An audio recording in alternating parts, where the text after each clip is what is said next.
क्या जुल्फ़कार अली भुट्टो पाकिस्तान का दोस्त था? मैं जुल्फ़कार अली भुट्टो को मुजरम समझता हूँ। पाकिस्तान के क़याम के बाद ऑटोमोबाइल इंजीनियरिंग की इब्तदाई तारीख और इस सनत पर बदतरीन खुदकश हमला। 1953 नेशनल मोटर कारपोरेशन ने अमेरिकन जनरल मोटर्स के इश्तराक से पाकिस्तान की पहली वॉक्सहॉल गाड़ी तैयार की, जबकि बाद में पाकिस्तान के मशहूर ज़माना बेडफोर्ड ट्रक इस प्लांट में पर तैयार किए गए। 1953 में एक्साइड बैटरीज ने पाकिस्तान का पहला बैटरी प्लांट लगाया। 1954 में अली मोटर्स ने फोर्ड मोटर्स अमेरिका के साथ मिलकर पहली कार, ट्रक और इसके बाद पिक एंड ड्रॉप तैयार करने की गर्ज से प्लांट लगाया। 1956 में हारून इंडस्ट्रीज ने डोजे अमेरिका के ब्रांड नीम से पिकअप तैयार किया। 1961 में ऑल वन इंजीनियरिंग ने पाकिस्तान में गाड़ियों के पार्ट्स तैयार करने का जदीद प्लांट लगाया। 1962 में वजीर इंडस्ट्रीज ने इटालियन लम्ब्रेटा स्कूटर कंपनी के इश्तराक से पाकिस्तान का पहला स्कूटर तैयार लम्ब्रेटा TV 200 तैयार किया। 1962 में कंधवाला इंडस्ट्रीज ने अमेरिका जीप कंपनी के मुख्तलिफ model series CJ5, CJ6, CJ7 मुल्क में पहली बार तैयार की। 1963 में जनरल टायर्स ने कराची में पहला टायरों का प्लांट कंटल टायर्स जर्मनी के ताउन से कायम किया। 1963 में हाइसन ग्रुप ने अमेरिका मार्क ट्रक की पैदावार शुरू की। 1964 में राना ट्रैक्टर्स मौजूदा मिल्लत ट्रैक्टर्स ने मैसी फर्गूसन ट्रैक्टर्स की मुल्की सतह पर पैदावार का आगाज किया। 1964 में नेशनल मोटर्स को खटक खानदान ने खरीदा तो वो कंधारा मोटर्स इंडस्ट्रीज बनी। 1964 ही में राजा मोटर्स ने इटालियन मशहूर ज़माना वेस्पा स्कूटर की पाकिस्तान में पैदावार शुरू की। 1964 इटलस ऑटोज ने पहला होंडा मोटरसाइकिल का प्लांट लगाया। 1965 में जाफर मोटर्स ने मुख्तलिफ ऑपरेशंस जैसे trailer bed, ambulance, fire brigade के लिए गाड़ियां तैयार करने का आगाज किया।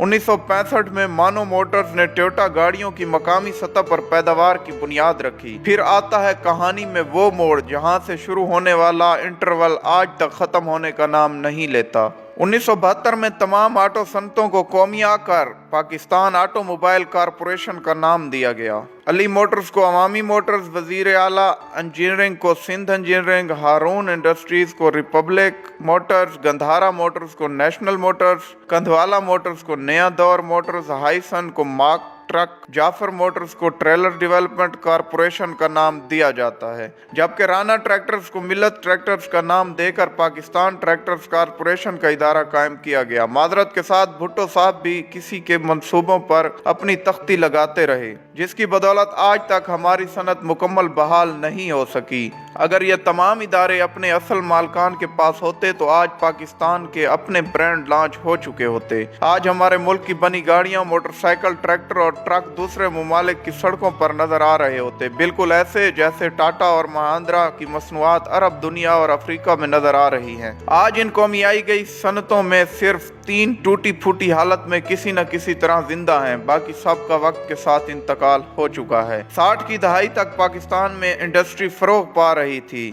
यहाँ फैक्ट्रियां, मिलें और कारखाने लग रहे थे। बजाय इन कारोबारी खानदानों के मशकूर होने के, वो सियासी सरगर्मियों को जिंदा रखे हुए थे। हमारे यहाँ सरमायादार को हमेशा दुश्मन समझा गया। रही सही कसर भुट्टो के सोशलिज्म के ख्वाब ने पूरी कर दी। हमारे यहाँ नज़में पढ़ी जाने लगी छीनो मिल लुटेरों से। चुनाचा एक दिन भुट्टो साहब ने नेशनलाइजेशन के जरिए ये सब कुछ छीन लिया। लोग रात को सोए तो बड़े वसी कारोबार के मालिक थे, सुबह जागे तो सब कुछ उनसे छीना जा चुका था। भुट्टो ने 31 सनती यूनिट, 13 बैंक, 14 इंश्योरेंस कंपनियां, 10 शिपिंग कंपनियां और 2 पेट्रोलियम कंपनियों समेत बहुत कुछ नेशनलाइज किया। Steel mill corporation of Pakistan इनके जायज मालकान से छीन लिया गया। मजदूरों और वर्कर्स को खुश करने के लिए सोशलिज्म के नाम पर यह वारदात इस बेहुदा तरीके से की गई। शुरू में कहा गया हुकूमत इन संतों का सिर्फ इंतजाम संभाल रही है, जबकि मलकियत असल मालकान ही की रहेगी। फिर कहा गया इन संतों के मालिक भी हुकूमत होगी। पहले कहा गया किसी को कोई ज़रे तलाफी नहीं मिलेगा, फिर कहा गया दिया जाएगा। कभी कहा गया मार्केट रेट पर दिया जाएगा, फिर कहा गया रेट का तयन हुकूमत करेगी। इमरान खान के मुशीर रजाक दाऊद के दादा सेठ अहमद दाऊद को जेल में डालकर इनका नाम ECL में डाल दिया गया। बाद अज़ां वो मायूस होकर अमरीका चले गए और वहाँ तेल निकालने की कंपनी बना ली। इस कंपनी ने अमेरिका में तेल के 6 कुएं खोदे और कामयाबी की शरह 100% रही। आज हमारा ये हाल है कि हम तेल की तलाश की खुदाई के लिए गैर मिल्की कंपनियों के मोहताज हैं। सादिक दाऊद ने भी मुल्क छोड़ दिया, वो कनाडा शिफ्ट हो गए। एम.ए. रंगून वाला बहुत बड़ा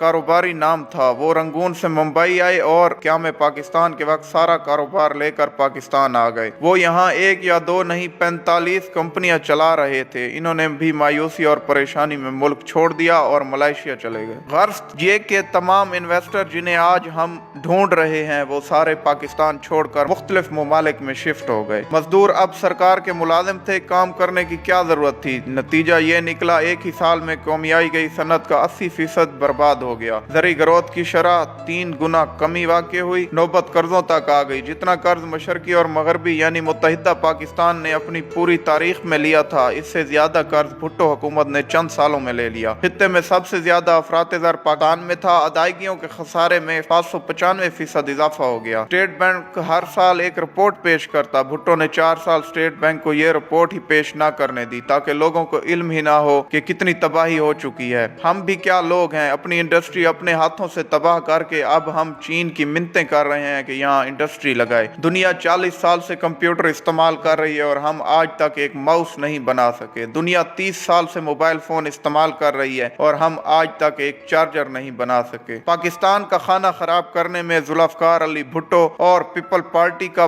पूरा हाथ है और भुट्टो के बाद जो करप्ट सियासतदान हमारे मुल्क पर हुकूमत करने लगे उनका भी बराबर का हाथ है। वस्सलाम।